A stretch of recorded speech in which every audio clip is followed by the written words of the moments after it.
Je crois que la chose qui m'a le plus blessée dans ma maternité, ça a été la solitude. Cette solitude, c'est celle qui t'écrase juste après ton premier enfant, quand tu te retrouves vraiment seule après avoir été chouchoutée pendant des mois durant ta grossesse. Personnellement, j'avais déjà très mal vécu ma grossesse, mais alors les suites de l'accouchement en étant extrêmement seule ont été encore plus difficiles. Et c'est ce dont on va parler aujourd'hui. Dans cet épisode, je vais te donner les 3 erreurs que j'ai faites et les 3 clés aussi qui m'ont permis de sortir de cette solitude sans passer par des choses hyper compliquées. Mais avant ça, bienvenue dans cet épisode de podcast de Maman et bien plus encore, où on va parler sur des sujets tels que la maternité, l'organisation, mais aussi toutes les émotions que l'on peut ressentir en tant que mère. Donc, si t'en as marre d'être épuisée, fatiguée et que tu rêves de devenir plus organisée, mais aussi plus confiante et plus libre, je t'invite à t'abonner à cette chaîne de podcast parce que tous les mercredis, je sortirai un nouvel épisode. Je vais pas revenir sur l'histoire de mon accouchement parce que si vous voulez vraiment avoir la vision complète de ma grossesse et de mon accouchement, je vous invite à regarder le premier épisode de ce podcast. Mais quand j'ai accouché, je me sentais très mal dû à l'accouchement qui s'est très mal passé, dû au fait aussi que on est vraiment choyé quand on est enceinte. On a tendance à être beaucoup plus attentionné envers nous. On fait attention à ce qu'on puisse bien s'asseoir, à ce qu'on mange bien, à ce qu'on se sente bien aussi, que ce soit par notre famille, par nos amis, par toutes les personnes qui nous aiment en fait en général. Et lorsque l'on rentre à la maison et que ce nouveau-né est dans nos bras, généralement l'attention elle est beaucoup plus portée sur ce nouveau-né que sur nous-mêmes et c'est bien normal parce que ce petit être, lui, il est tant attendu par tout le monde que l'attention est forcément sur le nouveau-né plutôt que sur nous. Cependant, lorsque l'on vit des accouchements qui soient traumatiques ou non, notre premier accouchement, c'est vraiment une épreuve en tant que femme. J'ai même un peu envie de dire que c'est le rite obligatoire, c'est le passage entre la jeune femme et la femme adulte, la femme qui a enfanté, la mère, la chose à protéger en fait, le temple sacré. Et ce passage est aussi difficile que lorsque l'on passe l'adolescence ou lorsque l'on prend notre premier appartement. C'est vraiment un passage qui reste extrêmement sensible et l'on peut très bien le vivre comme on peut très mal le vivre. Donc évidemment que lorsque l'on rentre et que toute l'attention est sur ce nouveau-né, cela peut être très déroutant, surtout après des mois à avoir été chouchouté. Alors je sais qu'à notre époque, on a le droit à 1 mois de congé paternité. Je sais qu'on est quand même beaucoup plus chanceuse qu'à l'époque où les mères étaient littéralement seules, mais je sais aussi qu'il y a des grosses nuances dans ce sujet, puisque au final, on nous dit que oui, on a de la chance, papa peut rester plus longtemps, oui, nous sommes plus entourés, mais dans la réalité, je trouve que c'est vachement différent. La vérité, c'est que quand tu te retrouves seule avec ton enfant plusieurs heures par jour, c'est déjà très compliqué. Mais quand en plus on nous impose tout ce qu'on nous impose aujourd'hui dans cette société, ça l'est d'autant plus. Il faut comprendre aussi que à l'époque, on demandait beaucoup moins aux mères qu'aujourd'hui. Aujourd'hui, littéralement, on nous demande d'accoucher, on nous demande d'allaiter, on nous demande d'avoir un sommeil en même temps que notre enfant, on nous demande de faire du cododo, on nous demande de faire bio, on nous demande tellement de choses, on nous impose tellement de choses en tant que maman que je trouve que c'est bien plus compliqué qu'il y a quelques années. Moi, quand je parle avec ma grand-mère, avec ma mère, elles n'avaient pas tout ce qu'on avait aujourd'hui, notamment les réseaux sociaux et tous les pédiatres qui nous donnent toutes ces infos qui sont, oui, bien mieux pour notre enfant, oui, beaucoup plus propices au développement émotionnel, au développement affectif, au développement psychomoteur de notre enfant. Je suis d'accord là-dessus. Mais le problème, c'est que en prenant tout ça et en voulant tellement bien faire, les mères, elles s'épuisent à essayer de tout faire. Et en plus, on nous dit que nous sommes moins seuls parce que papa peut rester à la maison pendant 1 mois, parce que nous sommes mieux entourés, mais comme je l'ai déjà dit, c'est bien différent. Parce que dans la réalité, la plupart des papas, ils prennent pas leur congé paternité jusqu'au bout, parce que aussi dans la réalité, les grands-parents de l'époque, ils travaillaient beaucoup moins longtemps et ils étaient à la retraite déjà lorsque la mère, la fille avait le premier enfant. Aujourd'hui, c'est plus le cas. Il faut aussi comprendre que aujourd'hui, le monde est tourné de façon à ce que les enfants soient exclus de notre société et que du coup, c'est beaucoup plus compliqué pour nous, en plus de toutes les raisons que les pédiatres, que Internet, que les réseaux nous donnent, de sortir de chez nous avec un enfant, d'être accepté dans la société, d'être vu comme quelque chose de normal et de logique. C'est ça en fait qui crée toute la solitude chez les mères. C'est qu'en fait, avec tout ce qu'on nous impose, tout ce qu'on nous demande, et en plus cette société qui vraiment exclut les enfants. Aujourd'hui, un enfant qui crie, qui pleure, qui s'exprime en fait, juste qui court, qui va aller jouer, etc. Ça dérange notre société et ça nous fait mal voir et ça fait de nous des mauvaises mères et du coup, ça crée notre solitude. Excepté tout ça, lorsqu'on se renseigne vraiment sur le développement de l'enfant, sur les besoins psychologiques d'un enfant, sur ce qu'il a vraiment besoin au quotidien pour être dans de bonnes conditions physiques, morales, affectives, on se rend bien compte que l'extérieur, à part la balade en poussette, pas très bon pour lui. Et lorsque,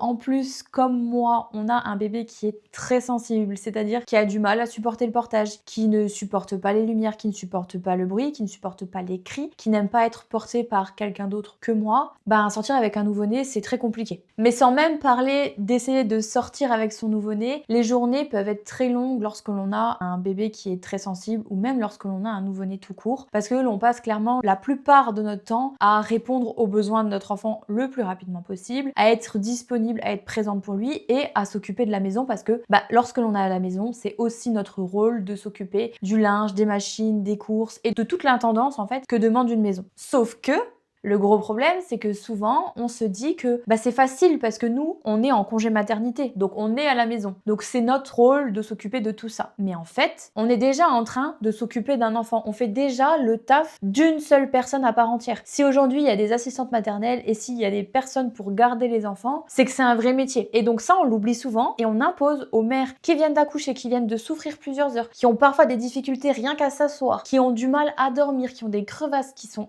épuisées parce qu'il faut pas oublier qu'un accouchement c'est quand même très fatigant et que dans plusieurs pays, notamment les pays asiatiques, on demande à la mère de rester couchée pendant 1 mois. On demande à la mère de se reposer. Il y a que dans cette société occidentale où l'on nous demande littéralement d'être sur pied en l'espace d'une semaine et de pouvoir s'occuper d'un enfant solo. Alors moi ça m'étonne pas que moi je me suis sentie hyper seule mais qu'aujourd'hui je reçois des messages tous les jours de mamans qui me disent que elles se sentent seules, qu'elles ont pas d'entourage, que papa est reparti travailler très tôt, que aujourd'hui les grands-parents ils veulent plus entendre parler des petits-enfants et qu'elles doivent se débrouiller toutes seules parce que moi aussi je l'ai vécu et je sais à quel point c'est aussi ça qui peut nous mettre dans des situations comme des dépressions postpartum ou des burn-out parentaux. Parce que quand on n'est pas entouré, qu'on est seul avec un enfant, qui plus est hypersensible ou avec un RGO ou avec toutes les pathologies que l'on connaît et que l'on diagnostique de plus en plus aujourd'hui, alors oui c'est bien de diagnostiquer des pathologies et tous ces symptômes-là, mais aussi en fait ça nous enferme dans des cases où on se dit mon enfant est comme ça, alors c'est normal que je vive ça, mon enfant est comme ci, alors c'est normal que je me retrouve comme ça. Mais en fait, non, c'est pas normal. Aujourd'hui, si on se retrouve seul, c'est cette société qui est mal foutue et qui nous demande au bout de l'espace de 2 mois et demi d'être sur pied par terre et de pouvoir aller travailler, de pouvoir s'occuper de notre enfant, de pouvoir s'occuper de notre maison comme s'il ne s'était rien passé. Alors que littéralement, 2-3 mois avant, on était cette jeune femme sans enfant avec que nous à nous occuper et c'était déjà difficile de s'occuper de tout ça. Je me souviens qu'à cette époque, je me comparais vraiment beaucoup. Je passais une grande partie de ma journée à scroller sur les réseaux et je voyais toutes ces mamans qui avaient l'air de gérer, d'avoir plusieurs enfants, de faire plein de choses dans leur vie, d'avoir des business, de pouvoir aller au sport, etc. Et moi, je me levais le matin et je me demandais déjà comment j'allais faire pour tenir juste pour m'occuper de mon enfant, aller prendre une douche, le nourrir, me nourrir, faire tourner ma machine et ne pas finir épuisée à 20h en espérant, en croisant les doigts le plus possible pour qu'il tombe de fatigue lui aussi. Ce que je savais pas encore, c'est que j'étais complètement en train de sombrer dans une dépression postpartum et que la solitude a fait partie d'une des causes de ma dépression postpartum. Alors je me demandais vraiment ce qui n'allait pas chez moi. J'en voulais énormément à mon entourage d'avoir continué leur vie comme si rien ne s'était passé et pour eux, rien ne s'était passé. Eux continuaient leur vie, à aller au travail, à voir leurs amis, à voir leurs conjoints, à sortir. Et moi, je voyais un petit peu tout ça de loin en me demandant un petit peu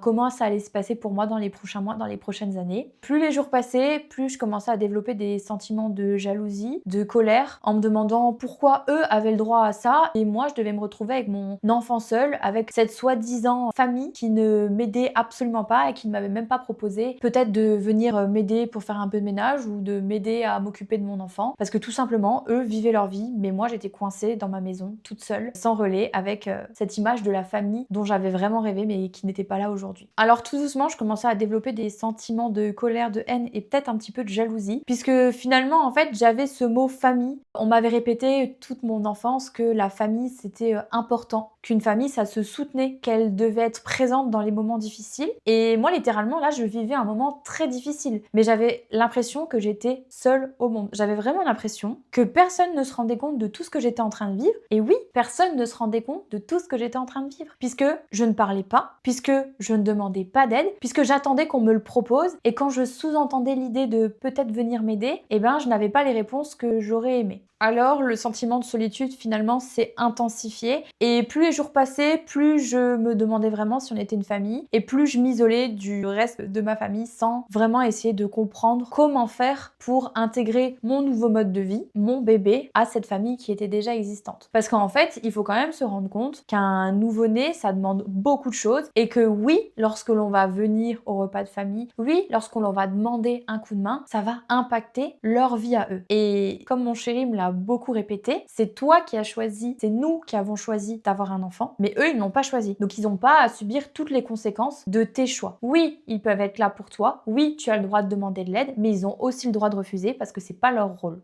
Alors je sais que beaucoup d'entre vous ne vont pas être d'accord avec moi, mais je pense que après 3 ans en avoir voulu à ma famille, à ma mère, à mon père, en me demandant vraiment pourquoi ils ne venaient pas à mon secours, j'ai décidé aujourd'hui qu'en fait c'était pas leur rôle et que eux ils étaient papi-mamie et que clairement j'avais déjà du mal à gérer mon enfant, j'avais déjà du mal à leur donner dans les bras parce que je voyais qu'il était en inconfort. Alors il fallait peut-être pas non plus s'attendre à ce qu'ils puissent prendre le relais. Peut-être que oui, ils auraient pu être plus présents, peut-être que oui, ils auraient pu venir m'aider eux aussi. Mais eux aussi, ils avaient encore leur vie, eux aussi, ils travaillaient encore. Ils étaient déjà fatigués de leur propre vie, alors pourquoi leur imposer la mienne? Littéralement, j'avais besoin qu'on me sauve, mais ce que je comprenais pas, c'est qu'il y avait personne qui allait venir me sauver, et que plus j'alimentais cette colère, cette haine, cette jalousie, plus je m'enfonçais. C'est au moment où j'ai compris que personne ne viendrait me sauver, que j'ai décidé de me sauver seule. Alors j'ai décidé de me tourner vers mes amis, vers ceux en qui j'avais confiance après ma famille. Cependant, quand on est maman jeune, nos amis sont aussi très jeunes et j'étais la seule d'entre elles à être tombée enceinte et à avoir un bébé. Là, je pense que vous savez ce qui s'est passé, c'est qu'en fait, quand on rappelle nos copines qui n'ont pas d'enfants, il y en a très peu qui comprennent notre situation et qui sont capables d'avoir la maturité dans laquelle on est actuellement pour entendre qu'en fait, aujourd'hui, c'est plus possible de sortir faire la fête et que si on veut les voir, ben c'est chez nous avec bébé. Et malheureusement, dans ce cas-là, ça finit pas toujours très bien et on ne garde que très peu de vrais amis.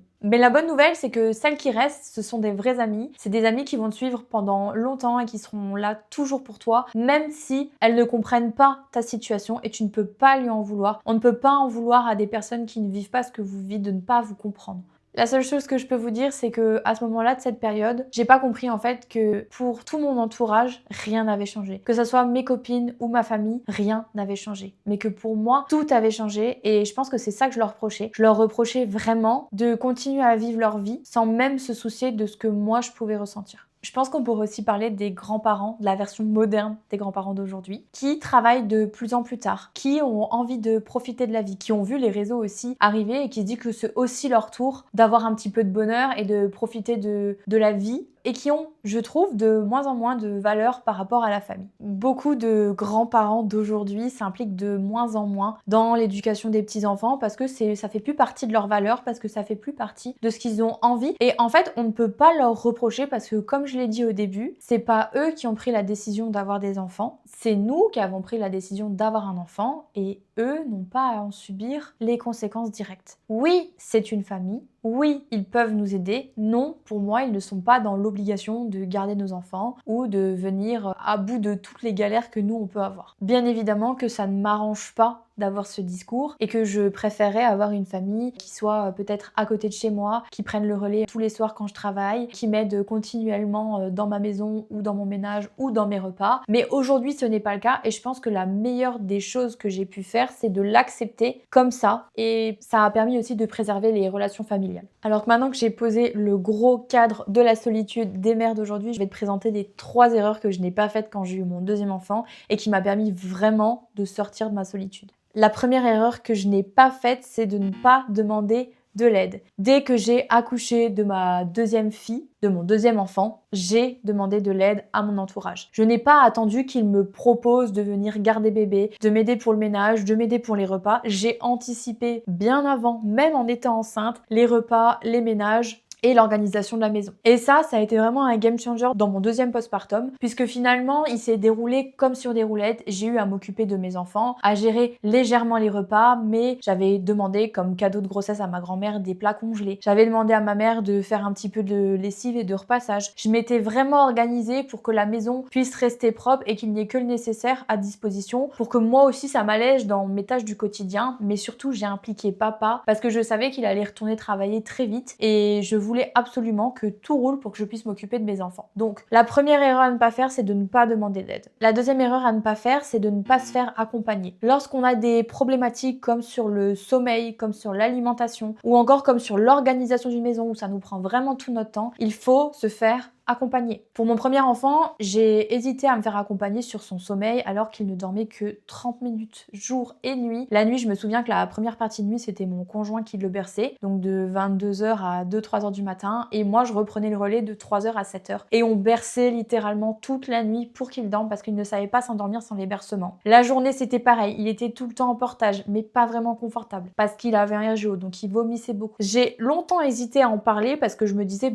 j'entendais surtout mes grands-parents, ma mère, c'est normal, Océane. Un bébé, ça régurgite. Un bébé, ça dort pas, c'est normal. Alors que non, en fait. C'est pas normal un enfant qui ne dort pas. C'est pas normal d'avoir un enfant qui dort par tranche de 30 minutes. Et même si on avait vécu tout ce qu'on avait vécu, ce n'était pas normal. Donc, une des premières choses que j'ai faites lorsque j'ai voulu me sortir de cette situation, c'est que je me suis fait accompagner sur le sommeil. Ça a tout changé. Ça a vraiment tout changé parce qu'à partir du moment où l'on redort 4, 5, 6 heures d'affilée, on est bien plus productive, on se sent bien mieux et on est bien plus prête à attaquer les journées. Donc, la deuxième erreur vraiment que je ne referai plus, c'est que je me ferai accompagner sur les problématiques que j'ai au sein de mon foyer. Je me suis aussi fait accompagner sur l'organisation de ma maison. J'ai appris à mettre en place des routines, des systèmes d'organisation qui me permettent de tenir dans le temps, sans passer mes journées à ranger. Aujourd'hui, ma maison, elle se range en 15 minutes. À l'époque, elle se rangeait pas en 15 minutes. À l'époque, ma maison, elle mettait plusieurs heures à se ranger chaque soir. Et c'est ça qui a mené à mon épuisement. Donc clairement, il faut se faire accompagner si vous avez des problématiques au sein de votre foyer. La troisième erreur que je n'ai pas faite durant mon deuxième postpartum, c'est que j'ai arrêté de croire que tout le monde devait s'adapter à moi. Parce que je me souviens que pour mon premier enfant, j'imposais, lorsque j'allais à ma famille, de faire doucement parce que bébé dormait. J'ai imposé aussi mes règles à table. J'imposais mes règles l'après-midi. J'imposais mes règles... En fait, j'imposais mes règles tout le temps parce que je me disais, c'est un nouveau-né, on doit prendre soin de lui avant des autres. C'est moi, mon confort et son confort avant les autres. Et en fait, non. C'est pas comme ça que ça se passe. Chacun a ses problématiques, chacun a ses besoins, chacun est là aussi pour passer un bon moment. Et non, tout le monde ne doit pas s'adapter à moi. Et je sais que c'est difficile à entendre et je sais que c'est encore plus difficile à comprendre, mais une fois qu'on a compris ça et que on sait que l'on n'est pas le centre du monde et que notre enfant, oui, il a des besoins spécifiques, oui, il a besoin de certaines choses, mais qu'on ne peut pas l'imposer à tout le monde, ça se passe bien mieux. La clé pour tout ça, c'est d'être un petit peu plus laxiste et de lâcher prise, d'essayer d'arrêter d'être tout le temps dans le contrôle. Pour les mamans qui sont comme moi dans le contrôle sur l'alimentation, le sommeil, les temps d'éveil, etc., je sais que c'est compliqué, je suis passée par là, mais le jour où j'ai appris à lâcher un petit peu, à me mettre aussi à la place de ma famille qui avait aussi envie de profiter de ce nouveau-né et aussi de moi, ça s'est beaucoup mieux passé. Mais comme j'ai pas envie de vous laisser qu'avec des erreurs, je me suis dit que j'allais aussi vous donner 3 clés pour sortir véritablement de la solitude. Et les 3 clés, c'est de se faire accompagner sur le sommeil. C'est la première des choses que je conseille à toutes les mamans qui viennent d'accoucher autour de chez moi. D'ailleurs, je leur offre toutes un livre sur le sommeil des enfants pour qu'elles puissent se préparer, comprendre et avoir les clés pour enfin réussir à passer des nuits un peu plus sereines, à comprendre comment fonctionne le sommeil d'un enfant, puisqu'en réalité, on sait que le manque de sommeil peut vraiment mener à la dépression postpartum, peut également mener à des ruptures dans le couple, peut mener à de l'épuisement maternel qui est vraiment, on peut pas imaginer si on ne l'a pas vécu. Je crois que la pire torture au monde, c'est de se faire réveiller toutes les 30 minutes, tous les jours, pendant plusieurs mois par un nouveau-né. Et donc je crois que la première des choses que l'on doit faire lorsque l'on a un nouveau-né, c'est de se former au sommeil et d'essayer de mettre en place des bonnes habitudes de sommeil. La deuxième clé, et je vous l'ai déjà dit, c'est de réorganiser votre maison et votre vie. Vraiment, réorganiser votre maison, c'est ce qui va vous permettre de gagner du temps chaque jour, de ne plus passer toutes vos soirées dans la cuisine à essayer de frotter, à essayer de remettre en place les jouets. Surtout lorsqu'on vient d'avoir un nouveau-né, parce que lorsqu'on vient d'avoir un nouveau-né, qu'est-ce qui se passe? On est envahi de nouveaux matériels, on est envahi de nouvelles choses, de biberons, de jouets, de cododo, de trucs, de machin, et plus ils grandissent et plus ils prennent de la place. Et ça, malheureusement, on n'y est pas préparé. Plus on a d'objets, plus on passe notre temps à ranger, plus on passe notre temps à nettoyer, et au final, c'est un cercle sans fin qui fait que chaque soir, chaque jour, on passe des heures à ranger. Moi, aujourd'hui, j'ai créé une méthode qui te permet de réorganiser ta maison en 6 semaines et qui te permet aussi de ranger ta maison en moins de 15 minutes par jour. Cette méthode, c'est pas un coup de baguette magique, c'est vraiment une méthode que l'on va faire pièce par pièce, petit pas par petit pas, même si tu as des enfants en bas âge. Alors, tu vas me dire que c'est trop beau pour être vrai, mais je te laisse aller voir mon compte OC Organisé sur Instagram et tu verras que toutes mes clientes disent la même chose. Ce qui est génial, c'est qu'elles ont retrouvé du temps pour elles, pour leurs enfants et pour démarrer enfin les choses qui leur tiennent à cœur et ne plus être qu'une maman. Ce qui est important aussi, c'est de réorganiser sa vie. Aujourd'hui, ta vie, elle a complètement changé. Alors tu ne peux pas te demander d'avoir la même énergie, le même corps, les mêmes activités et le même rythme de boulot. Il faut trouver un équilibre. Il faut trouver une méthode qui te permette de concilier un petit peu tout ça. C'est pour ça aussi que j'ai créé ma méthode où il y a une grosse partie sur les routines du matin, du soir, sur les routines de ménage, de linge, des courses, tout ce qui te permet de t'organiser concrètement au quotidien et qui va te permettre enfin de retrouver du temps pour toi. Et la troisième clé, c'est ce que je vous ai dit tout à l'heure, c'est qu'il faut arrêter de penser qu'à soi, qu'à son bébé et se dire que aujourd'hui, oui, ta priorité à toi, c'est ton bébé, mais la priorité de ta famille, c'est d'être une famille en accueillant ton nouveau-né dans les meilleures conditions. Mais non, on ne peut pas respecter tout ce que tu imposes. Et je sais que pour certains, c'est compliqué de lâcher prise. Et je ne dis pas qu'on doit accepter de forcer un enfant à dire bonjour. Je ne dis pas non plus que l'on doit accepter la télé, les bonbons et tout ce que nos grands-parents aimeraient mettre dans les mains de nos enfants. Mais je dis qu'il faut être un peu plus conciliante et mettre un peu d'eau dans son vin pour que tout le monde soit content et être une vraie famille. Et je peux t'assurer que c'est quand tu lâches prise que les choses se débloquent vraiment et que ta famille s'implique encore plus. Alors aujourd'hui, si je te raconte ça, c'est pas juste parce que j'ai envie de me plaindre et de me dire que j'étais très seule durant ma maternité. C'est vraiment parce que j'ai envie d'aider le plus de femmes possible à sortir de cette solitude. Je sais que l'organisation a été un pilier fondamental pour moi pour sortir de cette dépression postpartum, pour m'aider à me sentir moins seule. Mais je sais aussi que les 3 clés que je t'ai données juste avant, si tu les appliques, tu te sentiras beaucoup mieux. Mais je sais aussi que c'est pas très facile de le faire tous les jours. Alors si tout ça te parle et que tu te sens vraiment seule, n'hésite pas à m'envoyer un message sur mon compte Instagram OC Organisé et n'oublie pas de t'abonner à cette chaîne de podcast parce que tous les mercredis, je sortirai un nouvel épisode de podcast sur des thématiques comme la maternité, l'organisation et les sentiments aussi que l'on peut ressentir en tant que maman. Et on se dit à la semaine prochaine pour un nouvel épisode de Maman et bien plus encore.